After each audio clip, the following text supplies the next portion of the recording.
June 12th, 2025. It's been 1 month since the first cohort of South Africans suffering from unjust racial discrimination came to America under the Refugee Resettlement Program here in the United States.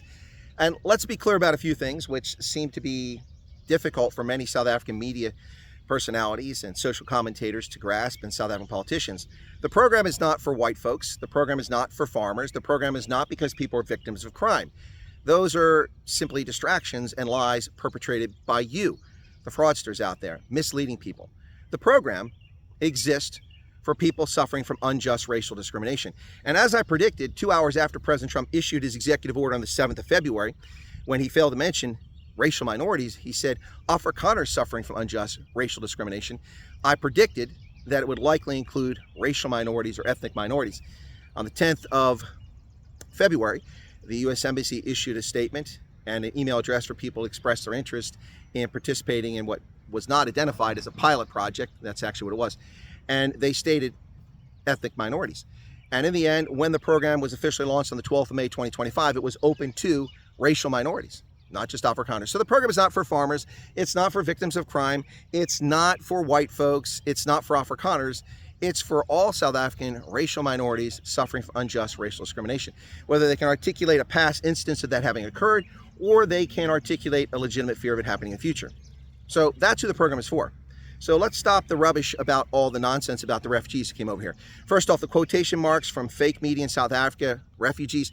They are refugees. Now, you may not like the fact that the UN definition is limited, and the United States graciously and generously has a much broader definition of a refugee. We grant refugee status to people who fall into 4 different categories.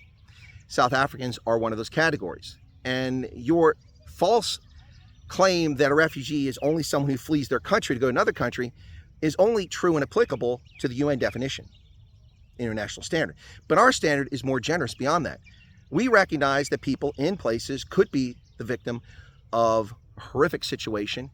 And so we have something called in-country refugee status. We've used it in the past for Bosnia and Herzegovina, for Cuba, and now for South Africa, among other places.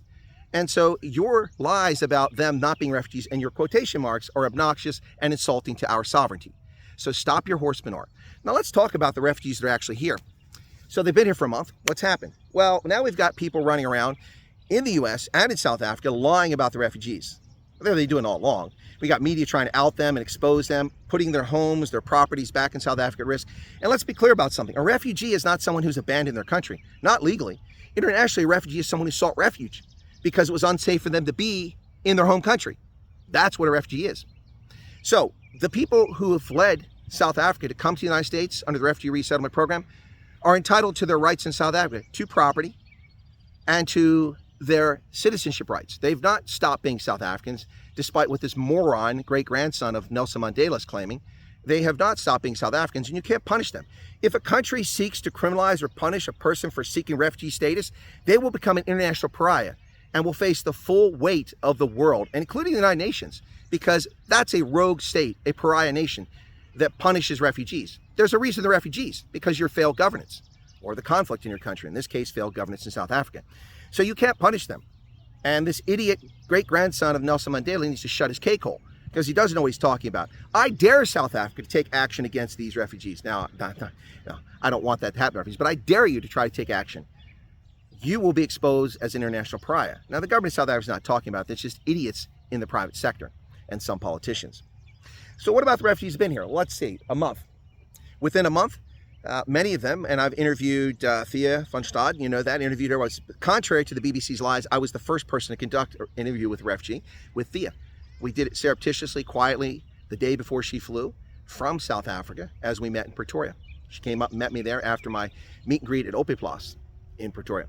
We met, we talked about what was going on. She was very emotional, and we did the best to get through that interview. That was the first interview, before anyone left. And unlike the irresponsible media in South Africa who ran to the airport to dox these people, to put their lives at risk, to put their wealth at risk, to put them in danger, I held that interview until she was safely in America. Once I knew the plane landed, then I revealed that interview. I later interviewed her again to see how she was doing.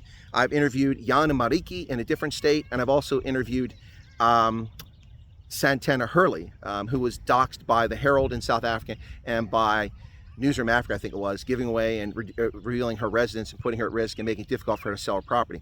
So these irresponsible journalists chasing stories that aren't stories in order to persecute people because they seek refugee status, it's just further proof of persecution that's going on here. It's just not government sponsored.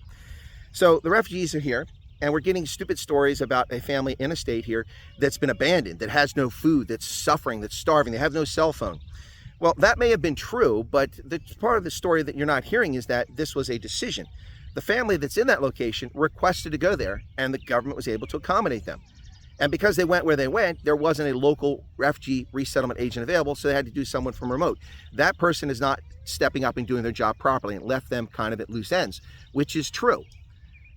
But instead of complaining about paying thousands of dollars to come to America years ago and move here to get a green card, and now being bumhurt that someone else is coming here for free of charge on the refugee program, perhaps people ought to help. I can confirm through multiple sources that that family is in the situation they're in because of their own personal choices. They were offered another location some distance from there where someone offered them accommodation and board for like 6 months and even a vehicle they could use while they get settled. They refused to take that up, preferring to stay where they're at. In the meantime, people mobilized, they have food, they have plenty of food, they have a cell phone that was sent to them, and they have what they need. So the lies are being perpetrated by scumbags in South Africa, which I saw today, saying this is a country that can't even feed its own population. What are you talking about? We feed the world. Nobody goes hungry in this country unless they do so for the stupid decisions of themselves or their parents. No one has to go hungry in this country. No one has to be homeless. Those are choices people make. People in Los Angeles don't have to be homeless. They can move to another state where they can get a job because unemployment is low and housing costs much less. But they choose to live there in Southern California. And many people have mental disability issues. So the refugees that are here, within 2 weeks, virtually all of them had gotten their Social Security number, which you need to open bank accounts, to get credit cards, to get loans, to sign a lease, to get utilities. So Social Security numbers taken care of. Most of them now have already had a job interview. Some are already starting work this week, just a month after they arrived, buying cars. So this nonsense needs to stop about the refugees. The ones who came over, it wasn't a propaganda stunt, it wasn't a publicity stunt. If it was a publicity stunt, Donald Trump would have been there when they arrived. Secretary of State Marco Rubio would have been there, not some undersecretary in a hangar. They would have taken them to the White House and said, here, look, because of the egregious things going on in South Africa, I had to get these people out of South Africa. I'm Donald Trump. These are the refugees. He didn't do that. It's interesting how South Africans like to talk stupid cock out of their mouth, just a bunch of cockprot when they don't know what they're talking about.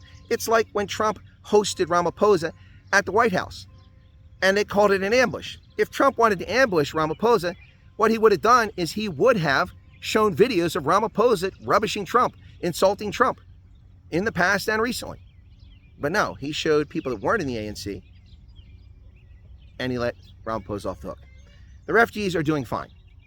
If there's a refugee who came in the first cohort, or the second that's already come over, and the third, oh, there's more. Yes, there's more. If any of those refugees are not able to get what they need from a refugee resettlement agent, I encourage you to contact me. I'm a public figure. My email's available. Reach out. Also, the refugees are in touch with each other, many of them, so you can reach out to them.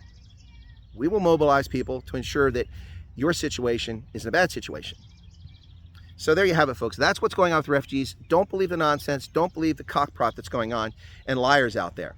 People disparaging my country because they're bum hurt, their feelings hurt because people feel the need to flee South Africa. I mean, when you're stabbed 17 times in the chest in home invasion because you're white, I think you have legitimate fear, don't you? But people rubbish the experience of these people. Of course, the people doing this have never been raped. They've never had their home invaded. They haven't been shot. They haven't been carjacked. They're not victims of these crimes, mostly because they're privileged that live in special little places where life is wonderful for them while the rest of South Africa suffers. What say you, South Africa? Cheers.